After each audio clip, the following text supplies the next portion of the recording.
Oi, gente, tudo bem? Eu sou a Aline Ciprim. Vamos continuar a leitura de uma introdução básica a um curso em milagres.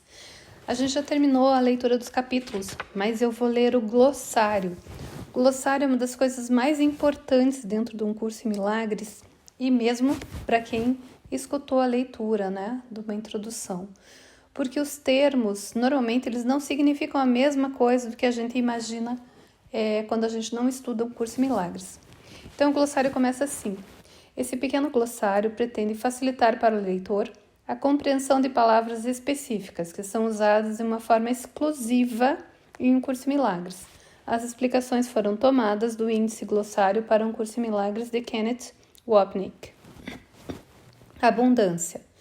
Princípio do céu que é contrastado com a crença do ego na escassez.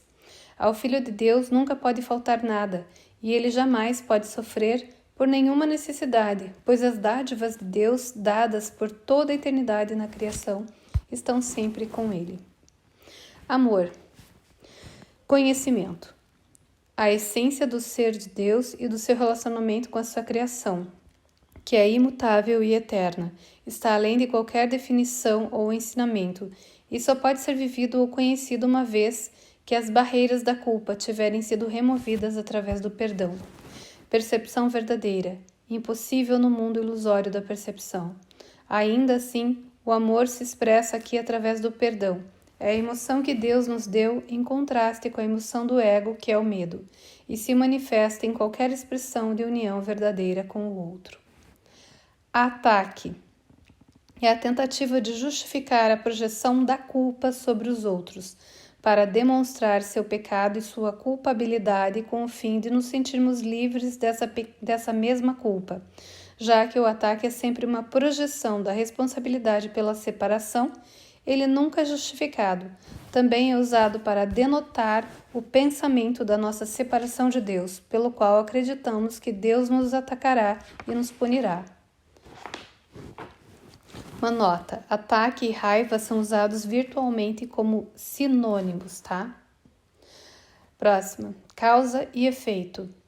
A causa e efeito dependem mutuamente um do outro, já que a existência de um determina a existência do outro. Além disso, se algo não é uma causa, não pode existir, porque todo ser não pode deixar de ter efeitos.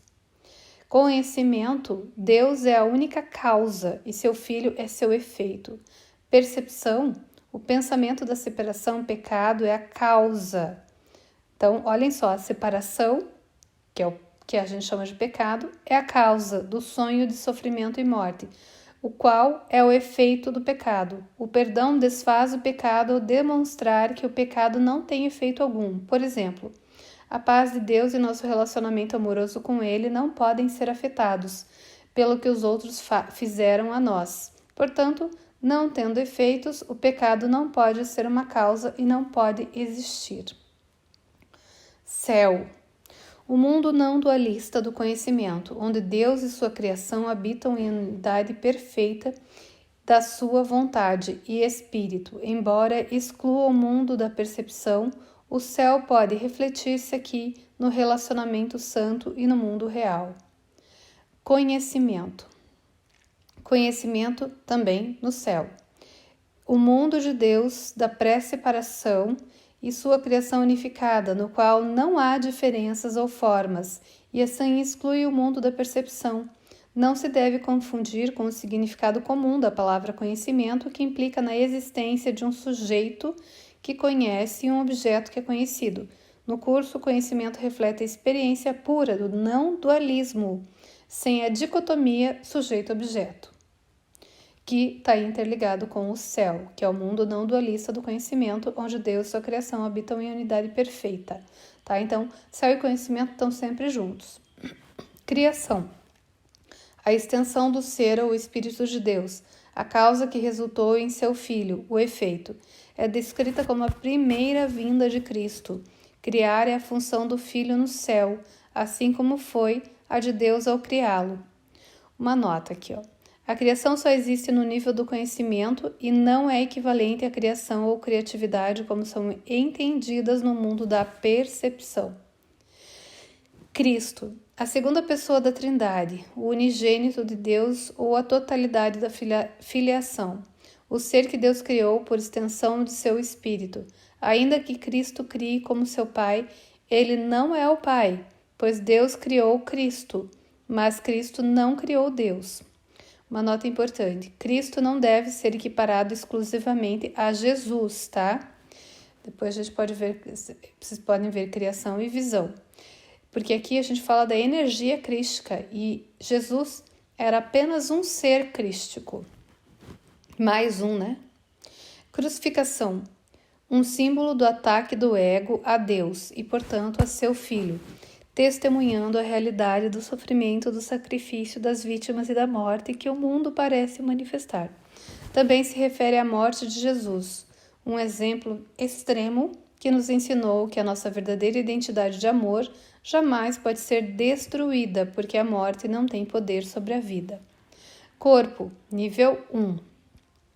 A encarnação do ego, o pensamento de separação projetado em forma pela mente, o testemunho da realidade aparente da separação por ser uma limitação do amor, excluindo-o da nossa consciência. Inclui tanto nossos corpos físicos como nossas personalidades. Corpo nível 2. O corpo é inerentemente neutro, nem bom nem mal. Seu propósito é dado pela mente. A mentalidade errada, o símbolo da culpa, ele é símbolo da culpa e do ataque.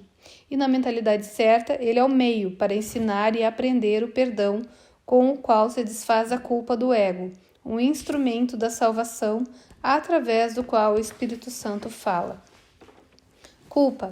O sentimento vivido em relação ao pecado, o seu reflexo que vem das nossas mentes é visto na totalidade das crenças e sentimentos negativos que temos sobre nós mesmos, em sua maioria inconscientes.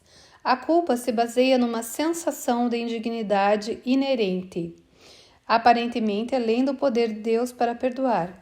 Embora equivocados, acreditamos que Deus exige que sejamos punidos pelo pecado aparente de termos nos separado dele, seguindo os conselhos do ego, que nos diz que encarar a culpa nos destruiria, negarmos a sua presença em nossas mentes e a projetarmos para fora em forma de ataque, seja contra os outros, em forma de raiva, ou contra nossos corpos, em forma de doença. Cura. A correção na mente da crença na doença que faz com que a separação e o corpo pareçam reais. O efeito de se unir com um outro no perdão, deslocando a percepção de corpos separados, a fonte de toda doença, para o nosso propósito compartilhado de cura nesse mundo, já que a cura se baseia na crença de que a nossa verdadeira identidade é o espírito, não o corpo. Todos os tipos de doença não podem deixar de ser ilusórios, já que só um corpo ou um ego podem sofrer. A cura, portanto, reflete um princípio segundo o qual não existe uma ordem de grandeza nas dificuldades em milagres. Dádiva. Conhecimento.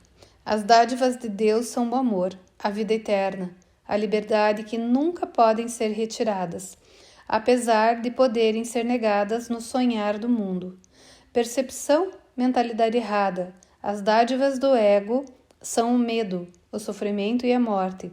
Apesar de frequentemente estas não serem reconhecidas pelo que são, as dádivas do ego são comparadas através do sacrifício.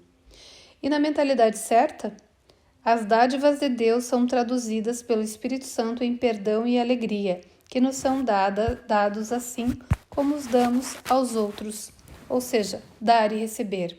E agora vamos para dar e receber. Dar e receber, mentalidade errada. Quando alguém dá, passa a ter menos, que reforça a crença do ego na escassez e no sacrifício, e serve de exemplo para o seu princípio de dar para receber, no qual ele dá de modo a poder receber mais de alguma outra coisa em retorno, acreditando que pode dar aos outros seus presentes de culpa e medo. A versão do ego do que seja dar é realmente projeção. E na mentalidade certa, dar e receber são idênticos, o que reflete o princípio da abundância do céu e a lei da extensão. O espírito nunca pode perder, pois quando alguém dá amor, recebe amor. As dádivas do Espírito Santo são qualitativas e não quantitativas, e, por conseguinte, aumentam na medida que são compartilhadas.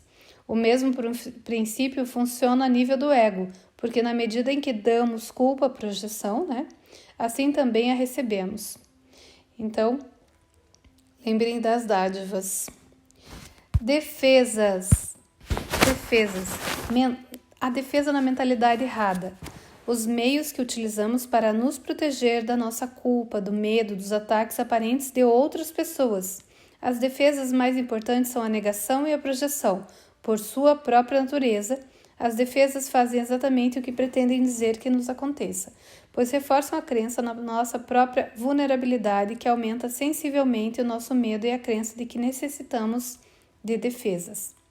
Na mentalidade certa, as defesas são reinterpretadas como os meios que usamos para nos libertarmos do medo. Exemplo, a negação nega a negação da verdade e a projeção da nossa culpa faz com que possamos ter consciência do que negamos, de modo que possamos perdoar verdadeiramente. Demônio.